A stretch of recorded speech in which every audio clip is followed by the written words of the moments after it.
દરેક નીતિની સામે કાયદાની રીતે ઊભો રહેતો SSK ન્યૂઝ ચેનલ। ગુજરાતમાં પડી રહેલા ધોધમાર વરસાદ વચ્ચે એસટી સેવાને અસર પડી રહી છે। સુરતથી ઉપડતી 70 બસો રદ કરવામાં આવી છે। સુરત સહિત સમગ્ર રાજ્યમાં ભારે વરસાદ પડી રહ્યો છે। હવામાન વિભાગ દ્વારા કરાયેલી આગાહી વચ્ચે ધોધમાર વરસાદ પડી રહ્યો હોય જેને લઈ અનેક જગ્યાએ પાણી ભરાવાની ઘટનાઓ બની છે। ત્યારે એસટી બસને પણ અસર થઈ છે। સુરતથી ઉપડતી 70 બસો રદ કરાઈ છે, જેમાં સોમનાથ, પોરબંદર, જુનાગઢ, ગોધરા, દ્વારકા, ઝાલોદ, દાહોદ રૂટની બસો રદ કરાઈ છે। આ રૂટ પર રોજ 70 થી વધુ બસો ઉપડતી હોય છે। બસો રદ કરાતા સુરતમાં 1000 થી વધુ મુસાફરો અટવાયા હતા। પીવી ગુર્જર વિભાગીય નિયામક।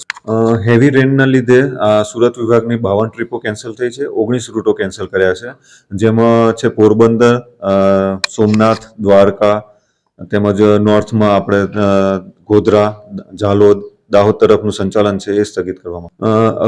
રેનના લીધે અગમચેતીના ભાગરૂપે આ સંચાલન બંધ કરવામાં આવેલું છે, અને અત્યારે આશરે 500 થી 1000 પબ્લિકનો જે એમને મુસાફરી કરી શક્યા નથી, પરંતુ આ જે હેવી રેન છે અને અગમચેતી ભાગરૂપે મુસાફરો પાણી ઊંચું થાય અને સંચાલન ચાલુ થાય પછી મુસાફરી કરે એવી વિનંતી છે।